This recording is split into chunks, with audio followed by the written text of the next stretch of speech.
let's get started with our first inaugural episode of Legally Brewed. Whether you're drinking your tea, your coffee, or I guess you could brew beer as well.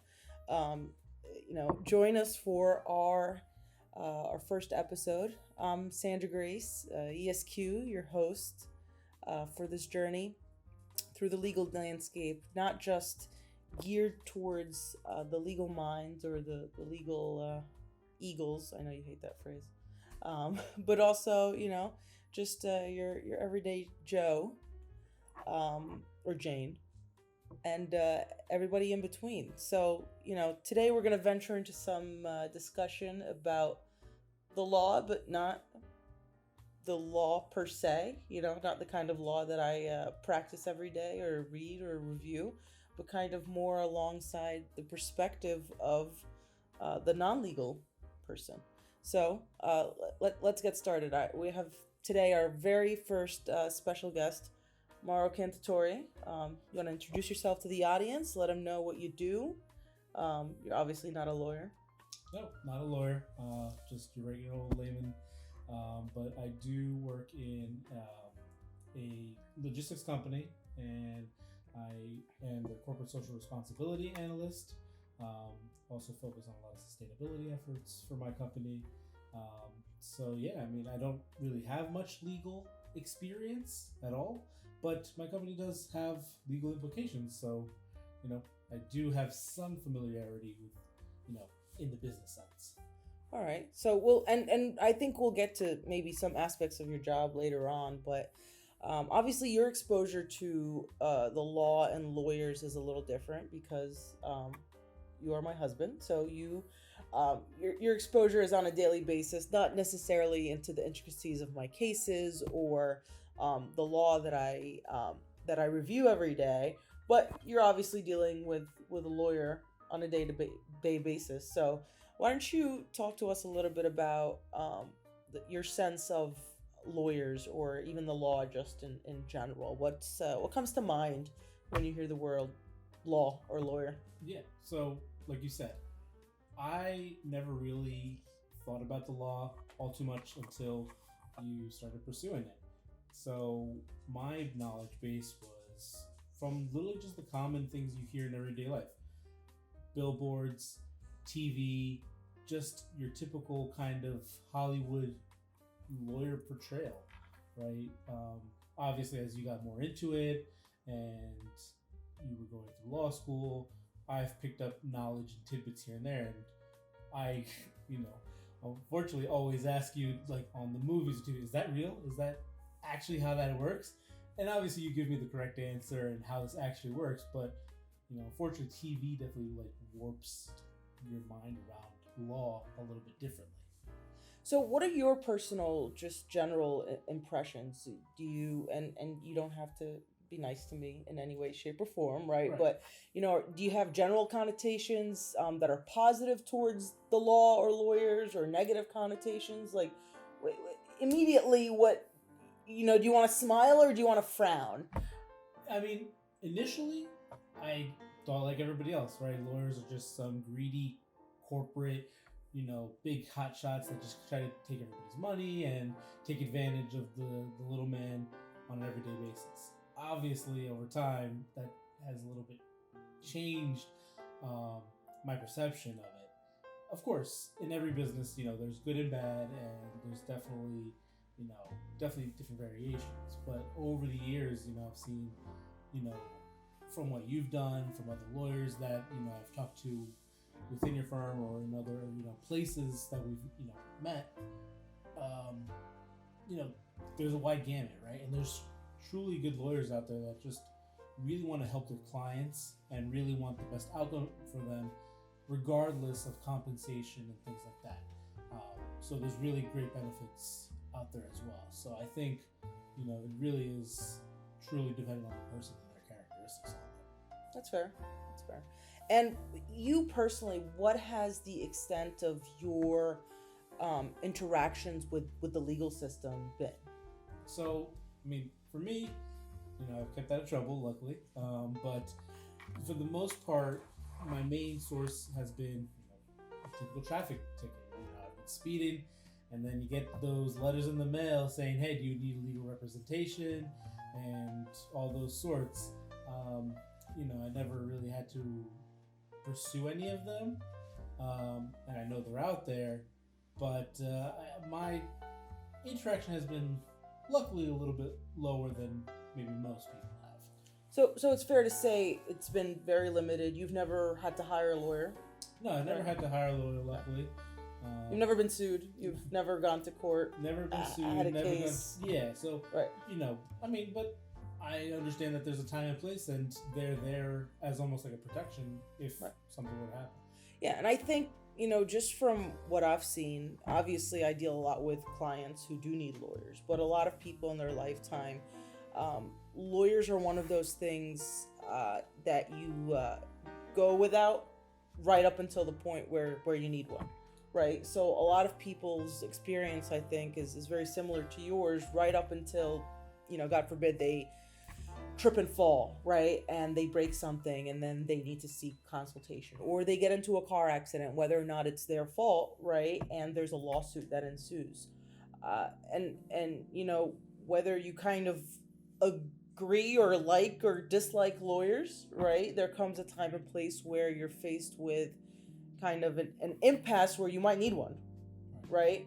Again, if it's a personal injury claim and you're trying to get compensation for your injuries, or on the other side, right, somebody falls in front of your house, my house, right, and our insurance has to take care of it, and then they hire us lawyers, and then we have to deal with lawyers in that sense, which I think just speaks to the point that, again, you don't really need a lawyer until you need a lawyer. And a huge part of what I do and what other attorneys have to do as well oftentimes is almost this hand-holding dance with people such as yourself who have never experienced cases or lawsuits that are now faced with these cases of lawsuits, whether they're the ones raising the suit or they're the ones being sued. Right. I mean, it's kind of like anything in the real world, right? You have a home and your plumbing starts leaking, right? Yep. You reach out to a plumber and you help them, hopefully get the job done right, and they fix everything. Similar as a lawyer, right? You don't really need a lot of these professions for the most part until an emergency happens. Right. So you touched on this earlier, given the sense of basically your experience or your impressions of the law coming from media. How would you say the media compares to, some discussions that you and I have when we're talking about, is this real, is this not? And what are the impressions that you've gotten from media just come to? Yeah, I mean, it's all very stereotypical, watching all these shows and movies, right? Lawyer comes in, fancy car, and has a lot of money, nice suit, makes these, power plays of, legal terminology, and, it's all very, making them out to seem like this, just great intellectual businessman, and or sometimes you get the shady parts, right? Like you're watching some action movies, they're the shady lawyer that helps the criminal get away with things, right? It's very broad spectrum, and obviously in having you kind of help explain some of these things, it's not all glamour and business, right? And I've seen you, right? You'll be working on cases until midnight, reading law and reviewing cases and things like that. It's not obviously what it goes on in the screen in courtrooms and all these big things. Yeah, and to your point, I think one of the things that we always talk about, I think one of our favorite shows is to watch is like SVU, right? Law and Order SVU. You'll see that they'll put dates on when arrests happen, when they go to court, and I think one of the things that I always like to make sure is touched upon is like these procedural things, right? These things take time. Cases don't just you don't get into an accident or criminal charges are filed against you on April 1st, and then you're in court, in front of a jury, in front of a judge, trying your case April 5th. That's not how it works. Again, these things take time, whether it be time for the court and justice system to schedule you, right? Or between pretrial motions, or between just discussions between attorneys and such. And so there's a lot of missing pieces that I think we always discuss, specifically as it relates to procedure, that's just missed, right? But I get it, it's TV, and later down the line we'll have one or actually a few episodes specifically in relation to media and the law. We'll maybe come prepared and watch a couple episodes of something or the other and just sit there and dissect it, because there's a lot to be said, right? Because going back to your initial perceptions, a lot of people get their initial perceptions of lawyers and the law from TV. Yeah, and it's funny because sometimes, you're aware how we'll just be watching a show and we're just watching, and it'll be like, who's liable for that? That's a liability. And that's one of my favorite phrases. When I'll be walking through Costco and I'll be like, that's a liability. Right. You almost kind of put like a shatter the glass ceiling on a lot of these things, and I'm like, that's a liability. That shouldn't be like that, just because of my immediate exposure. And I have that exposure, but a lot of people don't. And I think a lot of people don't really realize, all the little implications that you can be held liable for, just in daily life.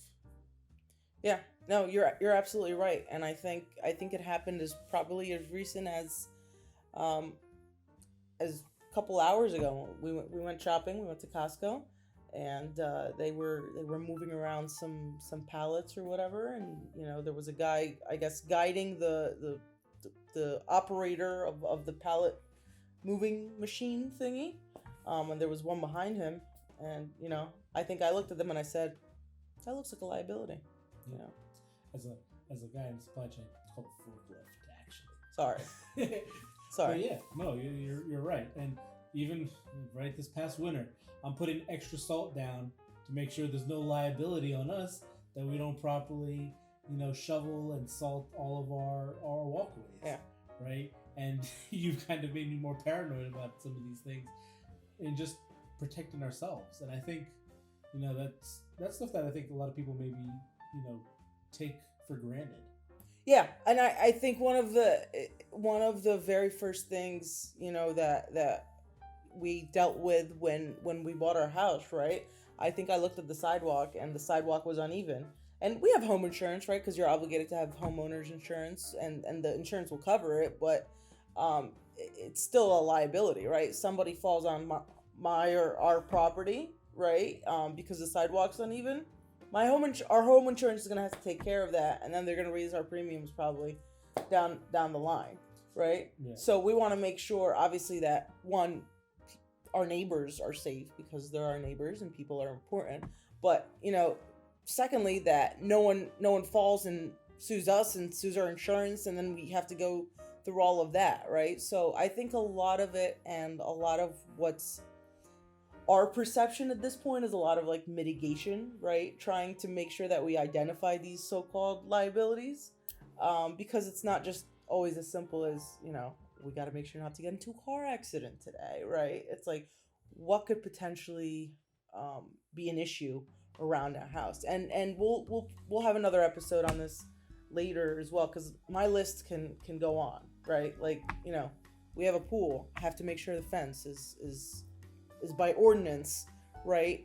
To make sure that people are as far away from the pool as possible, so it's not a swimming nuisance, right? And attracts our neighbors or our neighbors' kids to jump in the pool, and then God forbid something happens, right? So you got sidewalks, you got pools, you got cars, garage doors. The list is endless. Yeah, I definitely think a lot of people take that for granted.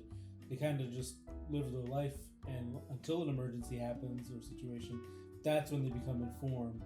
And I think people should actually become a little more aware of all the little intricacies and liability, that they're maybe bypassing on their daily life because maybe they're just not aware. I think there should be more education.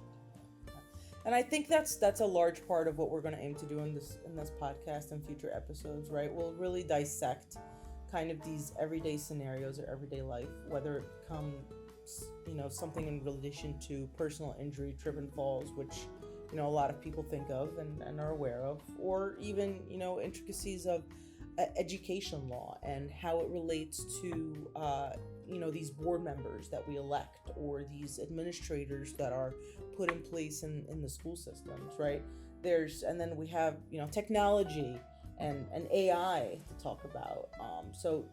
There's definitely a lot of intricacies and synergies between the law and our daily life, right? I think, again, you and I are a little more aware of them because I'm very ingrained in my work and what I do, and obviously I'll point things out to you, but what I aim to do through conversations with people such as yourself who are not in the law, and attorneys alike, right, who are on the law but who can shed different perspectives on different areas of the law, is to really get those flags going up for everybody who's listening, right? That's like, oh my God, I never realized this, or I never thought of it this way. Right. Yeah. I mean, if it wasn't for you and even in my job, right, I don't think I would have noticed a lot of these things just in my daily life. And I'm fortunate enough to have you to kind of help educate me, and in my job I've kind of come across a lot of these different things, but your average person might not be aware. So becoming more knowledgeable on a lot of these things is important. And I think a lot of people take it for granted until disaster happens, and then that's where I think it gets a bad rap, right? You're vulnerable because of a time of emergency and need, and you have to pay these thousands of dollars on some of these cases for legal fees, but there's things that either A, you could mitigate it to help prevent you to get into that situation in the first place, and then secondly, having proper legal representation is going to help mitigate some of those extra costs that you would incur by not having it. Right. Yeah. So let's I'm going to try to wrap this up and have you give one or two things that you wish from your perspective, and things that you've learned, you wish more people understood about the law, or just lawyers in general. So just maybe a advice or things that you want to enlighten the viewers of our first podcast. Yeah, I think kind of like what we do in our daily life is just a lot of mitigation, right? Looking around your home, looking at your workplace, right? Mitigation, I think, is one of the huge parts that you can personally take a hold of and responsibility of, right? Whether it be your home, your car, your house, all these different aspects of your life that you might, push off, right? Maybe I won't get, something in my house fixed, and, maybe I won't, have, my car fixed properly, but some of these things could have legal repercussions if you don't take care of them. And I understand sometimes like financial hardships come into place, and it's not a proper place. I think you have to kind of pick and choose your battles sometimes, but I think taking responsibility of some of those things before they become an issue is what'll help a lot of people kind of avoid just other catastrophes later on. Sure.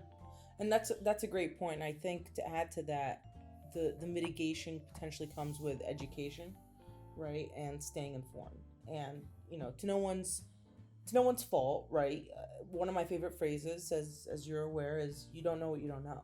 So if somebody doesn't know that something can potentially cause them or somebody else harm or legal ramifications in the future, they're not going to be aware to potentially avoid it or to act in a different way, right?